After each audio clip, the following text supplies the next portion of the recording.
और फवाद चौधरी का कहना है कि नेशनल असेंबली रबर स्टैम्प बन गई है। 5वीं बार स्पीकर साहब ने जूते छोड़कर दौड़ लगा दी। अब पार्लियामेंट में 40% नशिस्तें खाली हैं। इनके पास कौमी असेंबली में 172 लोग नहीं हैं। इंतखाबात के लिए 15 से 18 अरब रुपए चाहिए। ये लोटों के वोटों के सहारे हुकूमत करना चाहते हैं। मजीद कहा कि ये राजा रियाज को बचाना चाहते हैं। हमें जलाओ घेराव का एहतजाज नहीं करना चाहिए। तो नेशनल असेंबली रबर स्टैम्प बन गई है, ये कहा गया फवाद चौधरी की जानिब से। मजीद कहते हैं कि 5वीं बार स्पीकर साहब ने जूते छोड़कर दौड़ लगा दी है। अब पार्लियामेंट में 40% नशिस्तें खाली हैं। इनके पास कौमी असेंबली में 172 लोग नहीं हैं। इंतखाबात के लिए 15 से 18 अरब रुपए चाहिए। ये लोटों के वोटों के सहारे हुकूमत करना चाहते हैं। मजीद कहा कि ये राजा रियाज को बचाना चाहते हैं।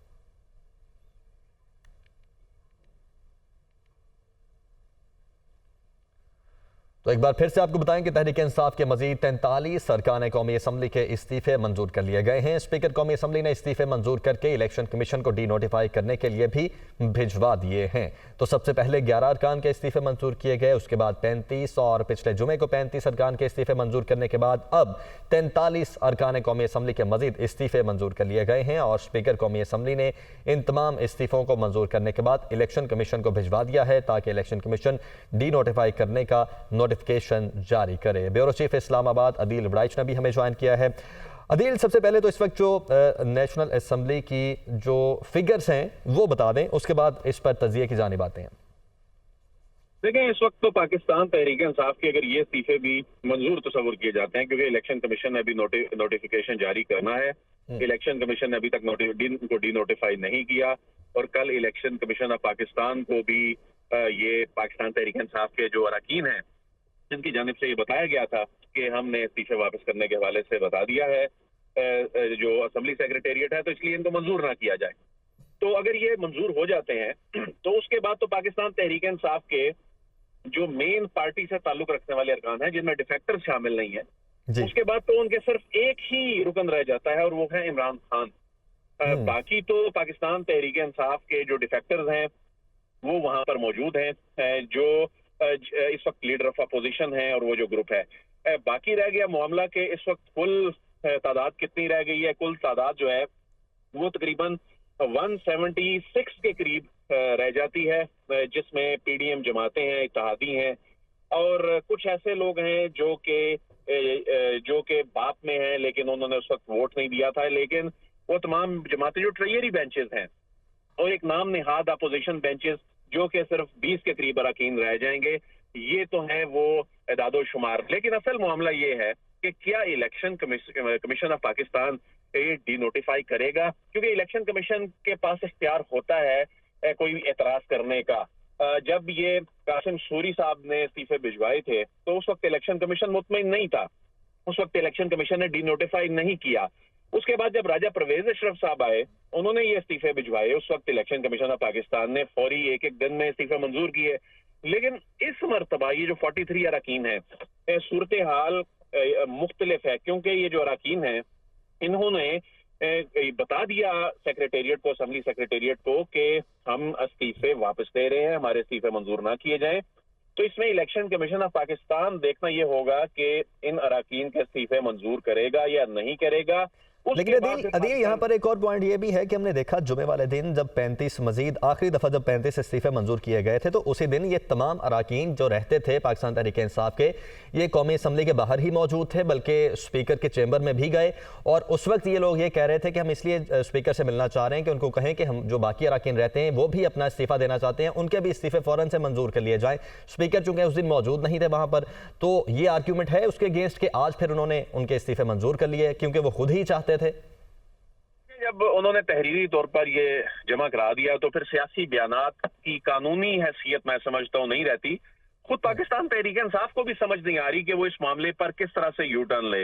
इवन असद उमर साहब ने भी जो ट्वीट गुज़श्ता रोज किया था तो उसके भी अल्फाज बड़े हैरान कुन थे कि क्योंकि स्पीकर अभी तक तमाम असेंबली अरकान के इस्तीफे कबूल नहीं कर ले, इसलिए पार्टी चेयरमैन की हिदायत के मुताबिक 44 अरकान असेंबली ने अपने इस्तीफे वापस लेने का फैसला किया। बड़ा हैरान कुन बात है, वो सियासी तौर पे इस पे यूटर्न भी नहीं लेना चाहते और कानूनी महाज पर इसको डिफेंड भी करना चाहते हैं। तो खुद पाकिस्तान तहरीक इंसाफ भी फंस चुकी है। लेकिन देखिए, अगर इस्तीफे आज की तारीख में ये भी देखना होगा कि असेंबली सेक्रेटेरिएट बंद है और इसको ऑफिशियली बंद किया गया है, ऐसे में ऐसी कौन सी सूरत हाल बन गई कि स्पीकर साहब जो कि असेंबली सेक्रेटेरिएट में मौजूद नहीं है, वो उनको आज इस्तीफे मंजूर करने पड़ गए। क्या ये इस्तीफे बैकडेट में मंजूर किए गए थे जब उनकी ईमेल आई, ये भी देखना होगा। अब इलेक्शन कमीशन ऑफ पाकिस्तान को जो समरी जा रही है, जो अभी तक उनको मौसूल नहीं हुई, जब वो समरी पे जो टाइम होगा वो देखना होगा, वो डेट एंड टाइम क्या है, क्योंकि इसके मुताबिक ही पाकिस्तान तहरीक इंसाफ ने अपना अगला लायामल अपनाना है। जाहिर है ये तहरीक इंसाफ के लिए बहुत बड़ा धचका है। पाकिस्तान तहरीक इंसाफ ने उस वक्त जो ये डिसीजन लिया था 11 अप्रैल के इस्तीफे और आज की सूरत हाल यकसर मुख्तलिफ है। अब इलेक्शन का साल है, इस इलेक्शन के साल में वो पूरे सिस्टम से आउट होने जा रहे हैं, वो लीडर ऑफ अपोजिशन का तकर्रुर नहीं कर पाएंगे और इस हवाले से पाकिस्तान तहरीक इंसाफ वापस भी इसीलिए आ रही है। लेकिन यूटर्न जहां पाकिस्तान तहरीक इंसाफ ने लिया, वहीं पे पीडीएम हुकूमत ने भी लिया। जो ये कह रहे थे कि ऐवान में वापस आए तो मुज़ाकरात करेंगे, जो ये कह रहे थे कि एक एक रुकन से हम तस्दीक करेंगे तब हम मंजूर करेंगे। लेकिन तो स्पीकर साहब का यूटर्न हो गया ना, वो बार बार मीडिया पर भी यही कह रहे थे कि मैं सबसे फर्दन मिलके फिर इनके इस्तीफे मंजूर करूंगा।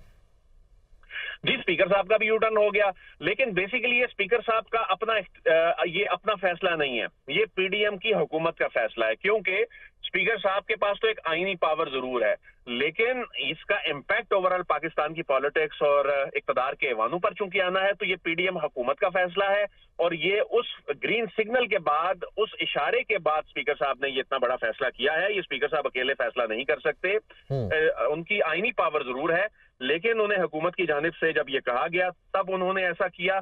अब असल में मामला ये है कि पाकिस्तान तहरीक इंसाफ चूंकि इस मामले पे पूरे 8-9 महीने एक महाज खड़ा किया हुआ था, जी इस्तीफे मंजूर नहीं किए जा रहे, उनके लिए भी ऑकवर्ड पोजीशन है। वो अदालत में जाएंगे, वो कहेंगे जी हमारे इस्तीफे मंजूर ना किए जाएं, तो सियासी सुबकी का सामना जरूर है उनके लिए। बिल्कुल ठीक। अच्छा दी, ये भी बताइएगा कि उन्होंने ईमेल तो कर दिया, स्पीकर साहब को तो पैगाम भिजवा दिया कि उनके इस्तीफे मंजूर ना किए जाएं, क्या उन्होंने किसी किस्म की कोई दरखास्त इलेक्शन कमीशन में भी दी?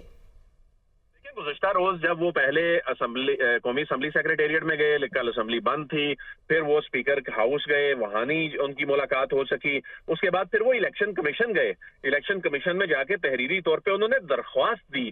जब वो दरख्वास्त दे दी, उसकी रिसीविंग ली इन्होंने, और जो स्पीकर ऑफिस का इनको अंदाजा था कि अंदर ही नहीं जाने दिया जाएगा, फिर असेंबली को हैरान कुन तौर पर 3 दिन के लिए बंद कर दिया गया। उन्हें अंदाजा था, फिर ईमेल इसी मकसद के लिए की गई, क्योंकि कोरियर में उसके भिजवाने में, रिसीविंग में मसाइल आ सकते थे, तो जो इंस्टेंट एक कम्युनिकेशन थी वो उसमें ईमेल का इंतखाब किया गया था।